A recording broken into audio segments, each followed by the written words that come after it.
আসসালামু ওয়া রাহমাতুল্লাহি ওয়া বারাকাতুহু। আমি কাজী ইসমাইল, আমার সহপাঠীর নাম আতাউল আনসারী।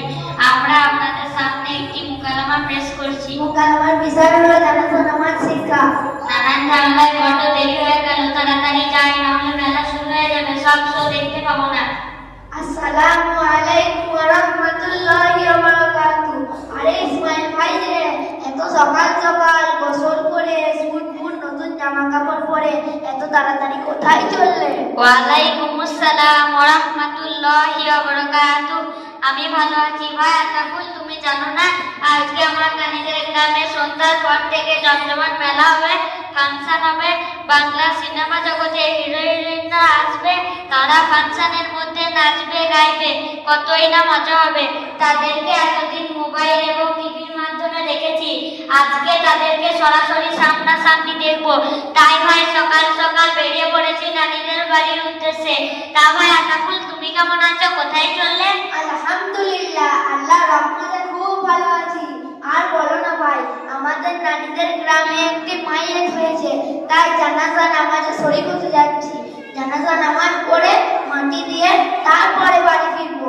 আরে ইসমাইল ভাই, তুমি যে বললে আমি নানিদের গ্রাম যাচ্ছি মেলা ফাংশন দেখতে, তা তুমি জানো না নবী করিম সাল্লাল্লাহু আলাইহি ওয়াসাল্লাম বলেছেন এই মেলা function TV serial cinema theatre যাত্রা এই সমস্ত কাজ ইসলামে বৈধ নয়, এই সমস্ত কাজ হারাম। আরে রাখো তোমার হারাম, এই যুবক বয়সে একটু আমোদ ফুর্তি করবো না তো কখন করবো? সামনে অনেক বয়স পড়ে আছে, তারপর না হয় আল্লাহর সব হুকুম আহকাম মেনে চলবো। এখন তো একটু আমোদ ফুর্তি করি। না ভাই, তুমি ভুল করছো। আল্লাহর হুকুম আহকাম নামাজ রোজা আল্লাহর সমস্ত ইবাদত আমাদের যুবক বয়স থেকেই করতে হবে। কবিদের ইবাদত আল্লাহ বেশি পছন্দ করেন। আর বুড়ো বয়সের কথা বলছো, বুড়ো বয়সে বেশি করে রুজু রাখতে পারবে না, নামাজে সোজা হয়ে দাঁড়াতে পারবে না, রুকু সেজদা ভালো করে আদায় করতে পারবে না, জিভ মোটা হয়ে যাবে, দাঁত পড়ে যাবে, তাই কেরাত শুদ্ধ করে পড়তে পারবে না। আর সব থেকে বড় কথা হলো আমরা যে বুড়ো বয়স পর্যন্ত পৌঁছাতে পারবো তার তো কোনো গ্যারান্টি নেই, মৃত্যু তো যখন তখন চলে আসতে পারে। আর যুবক বয়সে আমাদের আখিরাতের পাতিও সঞ্চয় করতে হবে।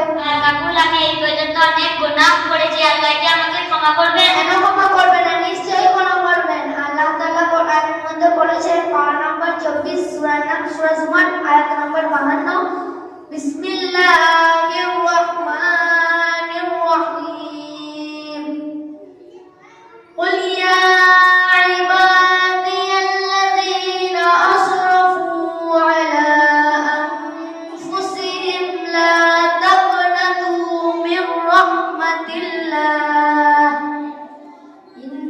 ইন্নাল্লাহা ইয়াগফিরুদ যুনুবা জামিআ ইন্নাহু হুয়াল গফুরুর রহিম। হে নবী, তুমি তোমার উম্মতদেরকে বলে দাও, তোমরা যারা তোমাদের আত্মার প্রতি জুলুম করেছো এবং গুনাহ করেছো, তোমরা আল্লাহর রহমত থেকে নিরাশ হয়ো না, আল্লাহ তোমাদের সমস্ত গুনাহকে মাফ করে দেবে। এই আয়াতের দ্বারা বোঝা গেল আমরা যতই গুনাহ করি না কেন আল্লাহ আমাদের সমস্ত গুনাহকে মাফ করে দেবে। কিন্তু আমরা যে সমস্ত গুনাহগুলো করেছি সেই সমস্ত গুনাহগুলোর বিষয়ে তাওবা ইস্তিগফার করতে হবে। এই তাওবা ইস্তিগফার আবার কি রকম জিনিস? আমি তো জানি না ভাই, আমাকে শিখিয়ে দেবে? না, শিখিয়ে দেবো না, নিশ্চয়ই শিখে দেবো। আমি যা বলবো তুমি আমার সাথে সাথে বলবে। বলো, আল্লাহ গো, আল্লাহ গো, আমি জীবনে আজ পর্যন্ত যত গুনাহ করেছি গুনাহগুলোর জন্য সেই সমস্ত গুনাহগুলোর জন্য আমি তোমার কাছে ক্ষমা চাইছি। আর কোনোদিন এমন গুনাহ করবো না। এমন গুনাহ করব না। দিয়ে পড়ো, আস্তাগফিরুল্লাহাল্লাযী আস্তাগফিরুল্লাহাল্লাযী লা ইলাহা ইল্লা হুয়াল হাইয়ুল কাইয়্যুম ইল্লা হুয়াল হাইয়ুল কাইয়্যুম ওয়া আতুবু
লাশটা পুরুষ হয় তাহলে এই দোয়া পড়বে লিহাযাল মাইয়িতি।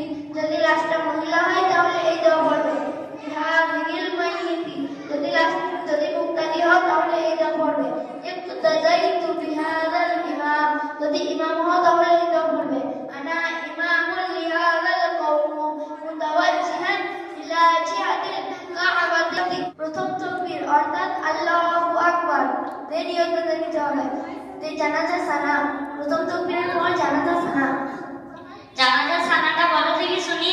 সুবহানাকাল্লাহুম্মা ওয়া বিহামদিকা ওয়া তাবারাকা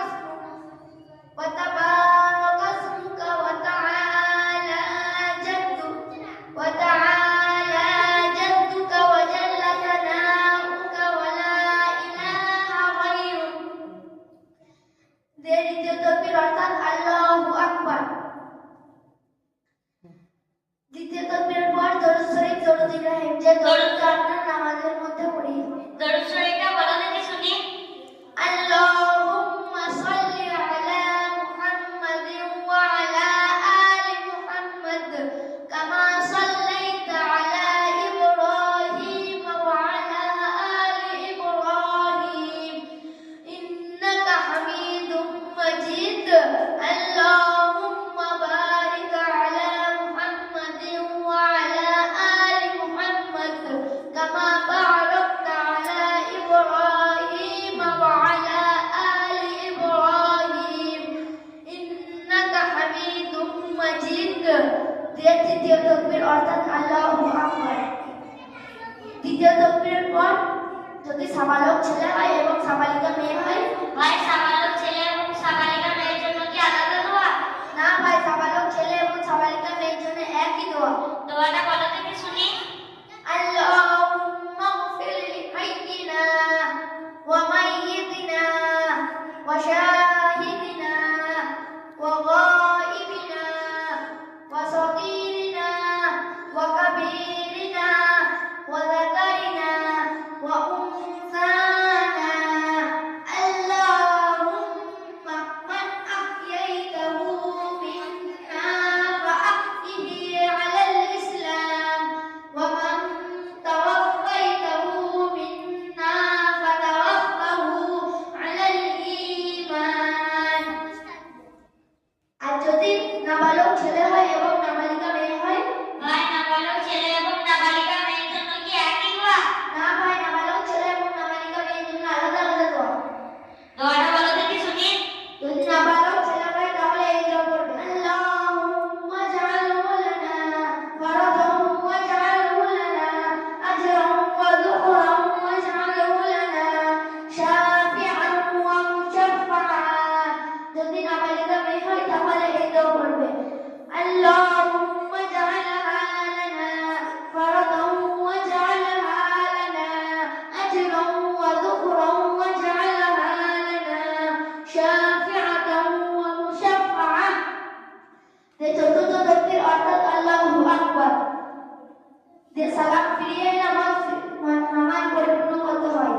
ভাই এই সমস্ত কালিমা নামাজ কোরআন হাদিস কোথায় শিখেছো? আরে ভাই, তুমি জানো না জাবলীপাড়ার গ্রামবাসী সহযোগিতায় মক্তব কমিটি গড়ে তুলেছে জাবলীপাড়া উসানিয়া দিনী মক্তব।